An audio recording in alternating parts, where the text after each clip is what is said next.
20 seconds. 20 seconds before the floor becomes lava. 15. All right. Everybody's still on the ground and been incinerated. The chat is down really weird, man.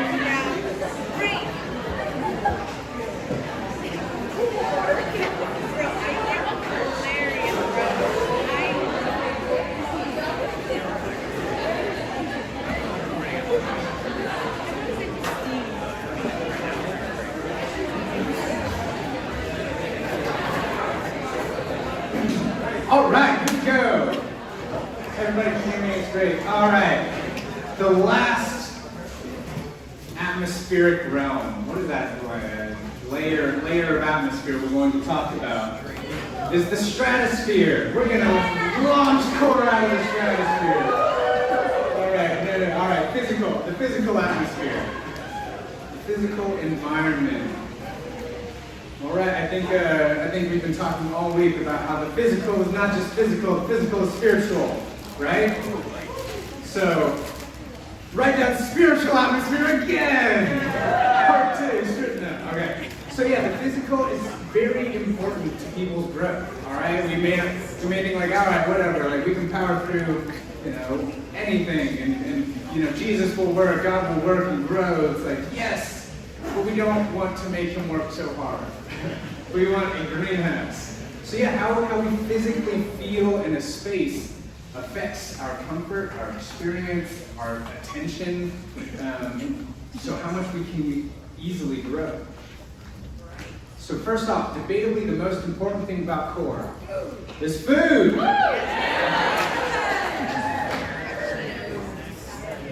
You don't need to talk about anything else in core, just food. Yeah, but no, like Jesus talks a lot about food in the Bible, right? Because food brings people together. Food means friends. Fish are food.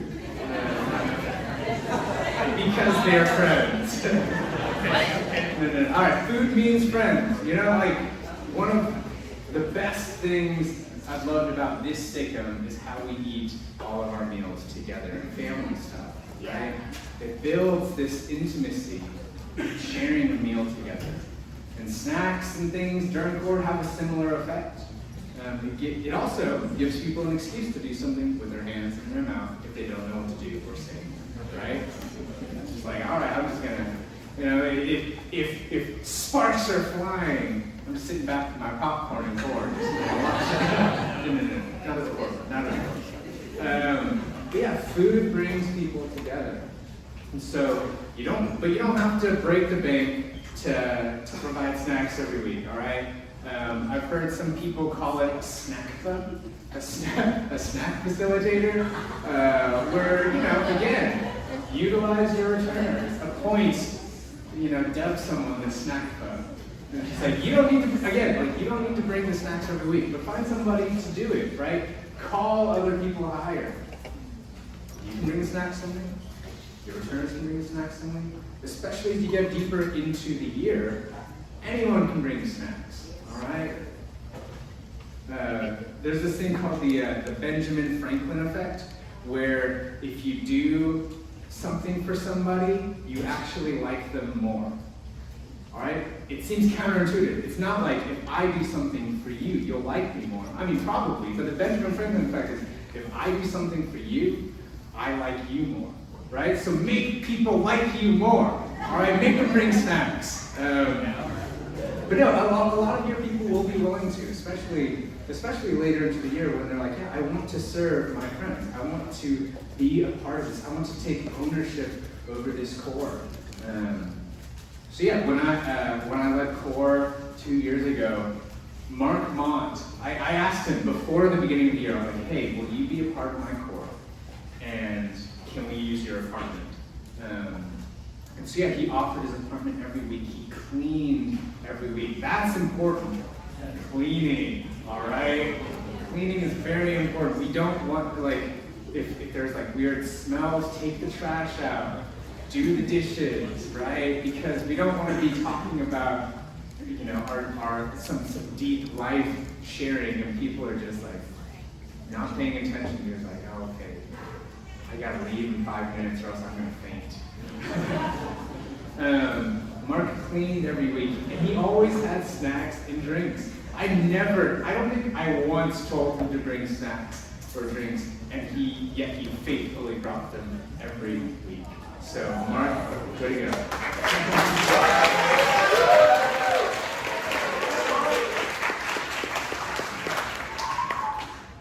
But you can spread it around. Spread the snacks around. Spread the discipleship growing experience around. That's what you're doing with that. All right. So food is great. Second, temperature. You want it comfortable, right? Core is not the time to skimp on utilities. You can skimp on utilities the rest of the week if that's what your roommates roll out. But core, you want people to pay attention, to not be wondering like, wow, it is 80 degrees in here and I'm about to suffer from heat stroke. Or as someone's sharing, they're like, so last week I was like, and then they're just teeth chattering the entire time and they're just like, all right? So, make the temperature comfortable. 70-ish is probably a good temp to shoot for around there. And honestly, it's better to go cooler than hotter, right? And just have some blankets lying around, all right? Blankets makes it cozy. You trick them into thinking, this is my home. I belong here. I have a blanket.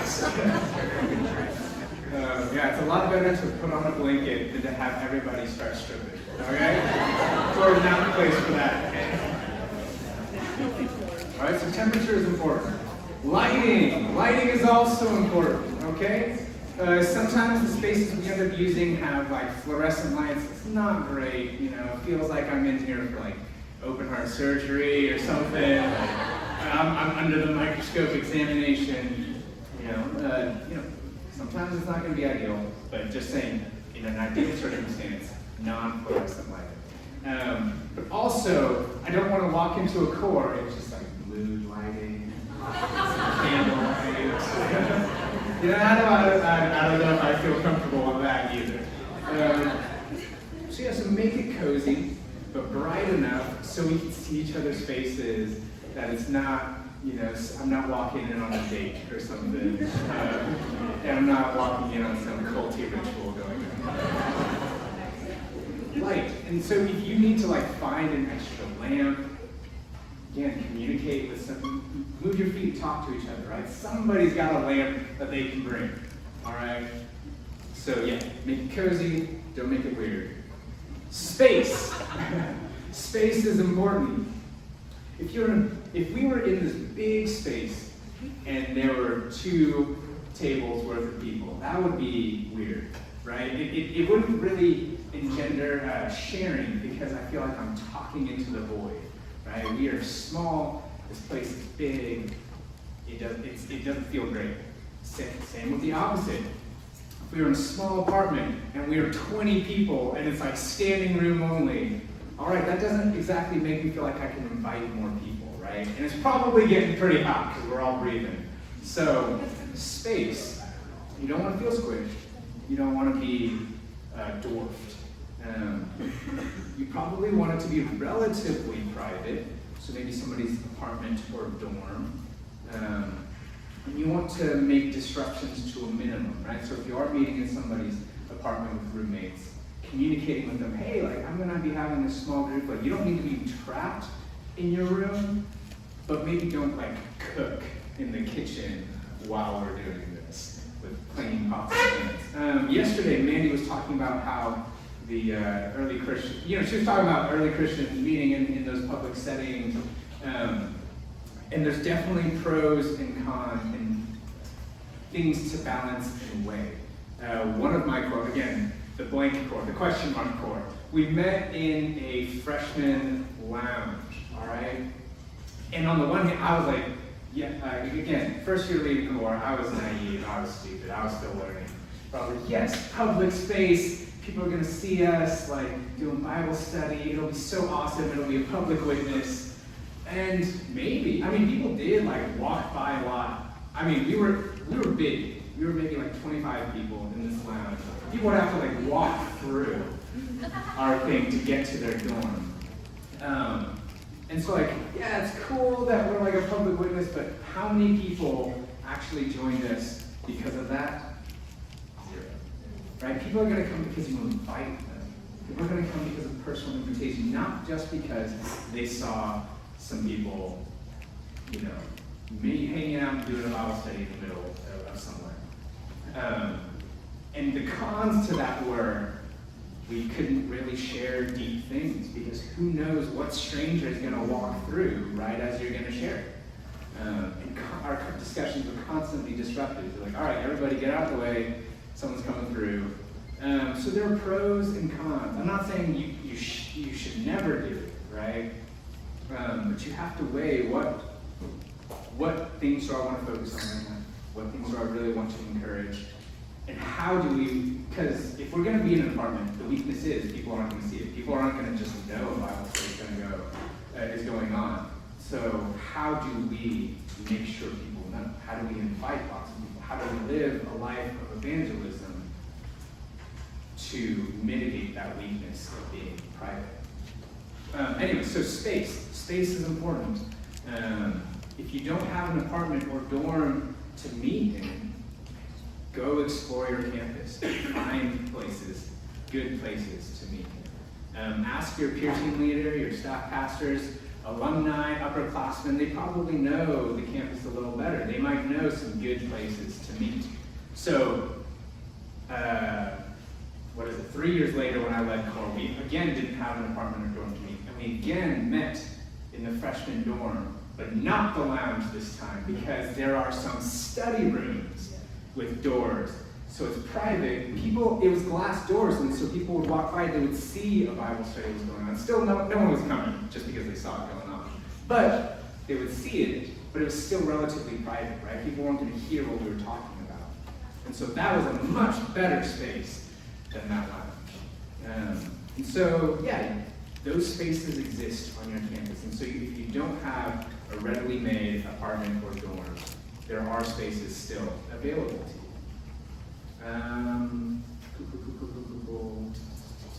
All right, last thing, time. Pay attention to your time. Be prepared to start late and end on time. Your first core, and generally I think every core should be no longer than an hour and a half total.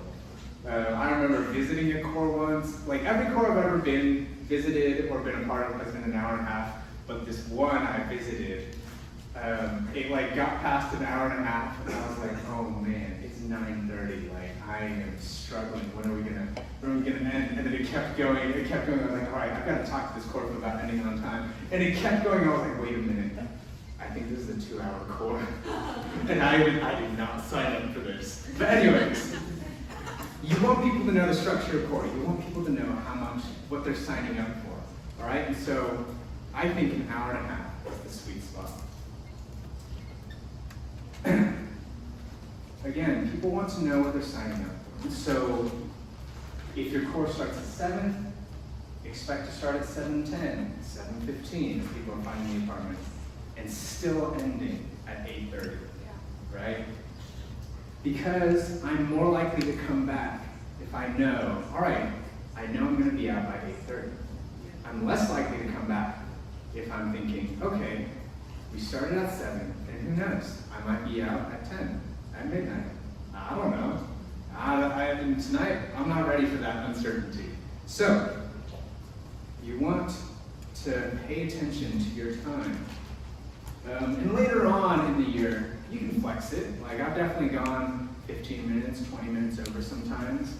I don't want to make that a habit, but definitely for your first few cores, end on time so people know this is what I'm signing up for. This is the commitment I'm giving.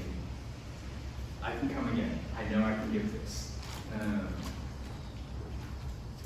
then especially later on, they'll know that they can leave. They feel comfortable leaving when they need to. Right? Yes. But yeah, early on you want to establish we are out by this time. And then we're going to go hang out at Sonic and share a meal together because then we'll go to where core is, right? That way they're not, wandering campus and never finding me. Because that happens. People think they know where something is, and then they can't find it, and then they're like, all right, I'm just not going to go. Like, I'd rather not be there than show up 15 or 30 minutes late and everybody's looking, right? So, help people find where core is. 3, people will come late still.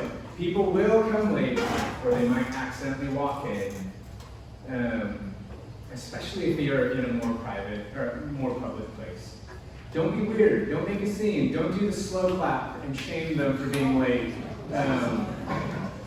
But also don't just ignore them, right? Don't let them slip in quietly. Acknowledge them, right? Make them feel welcome.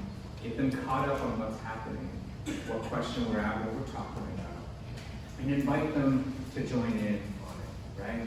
So don't be on this extreme, don't be on this extreme. Acknowledge them, make them feel welcome. Don't make a scene. 4, we've talked about this before, but I'll say it again. Explain what core is. Even if you tested every single one of them and told them what core is, explain it again. Because some people, despite your best efforts, still have no idea what core is. Some of them don't even know why they're there. So let them know what core is, let them know what focus is, and then do it again next week, because they'll have forgotten. 5, don't try and make things happen too quickly, all right? You can do all of these things perfectly, and relationships still may not be happening at the pace you want them to. Closeness to God may still not be happening at the pace you want it to. But there's just a natural progression to all of this. If you are faithful with what God has given you, things will happen. All right? Just because I water a plant every single day doesn't mean it's going to grow at my time on my schedule. Even if I do everything right. So, if you remain faithful, intimacy will come. And then, all right, you've got an example course schedule in your book. That's a rough schedule. You obviously don't need to stick to the minute of it, but I think it's like first 15 minutes, let people come, meet people, greet people, get to know some people, and then you explain what focus is. There's a lot of ones in there, but you're on focus. In case you didn't know that, let me explain to you what focus is. No. All right, you guys should all know what focus is. And then, you get into discussion, get into, so that's an example of a structure you might base core on. So hopefully that gives you a pick of some super practical things you can do to make core get off to a great start. I have a few minutes for questions if you have any. We got a question here, Trent. You said that we should end on time for the first 3 courses. Would you recommend having like a stay after Absolutely. Plan an after event. All right. So end core officially on time, but then don't waste time. Oh, where do you want to go? Where do you want to go? Don't play that game. Know where do you want to go. Know what you want to do. And be like, say like, hey, in a couple of minutes we're all going to go to Cane's and eat, or we're all going to go to the basketball court and play basketball.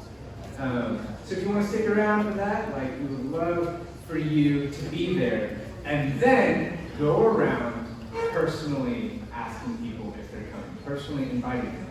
Do not depend on your announcement to get them there. All right? Zayman. What if the power goes out? What if the power goes out? That's never happened to me, but that will be a very memorable story, and just do core in the dark, I guess. Clarissa.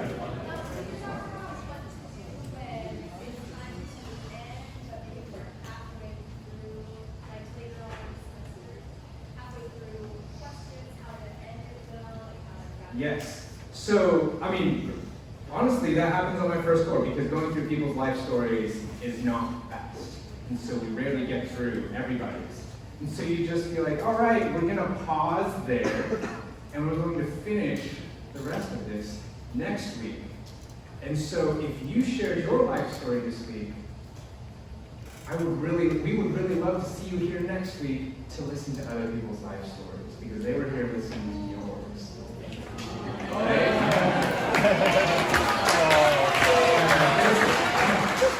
So, what would you tell to a Corpa who's perceiving their cores as like failing? Ooh, yes. That is tough because too often we get wrapped up in numbers, right? We're like, oh yeah, the question is, what would you tell a Corpa who perceives their core as failing? Yes, so we often get wrapped up in numbers. We get wrapped up in comparison games, right? Like that core is bigger than my core.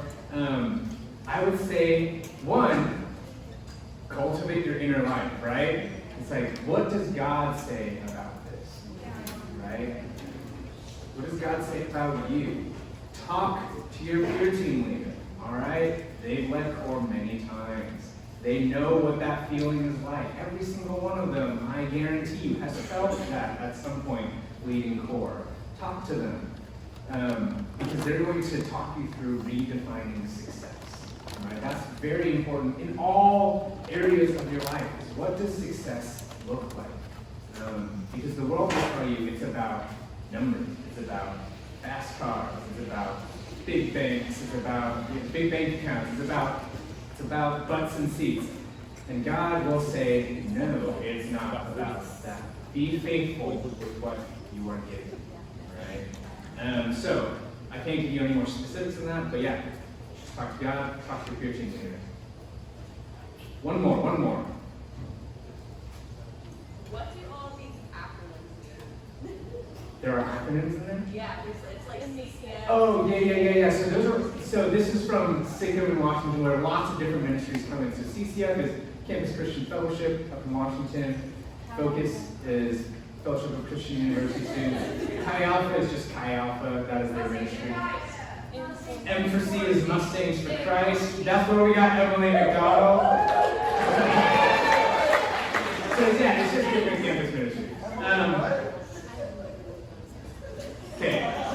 If you have any more questions, you can talk to me at any point this week, at any point in the year. You can talk to your peer leaders, your campus staff pastors.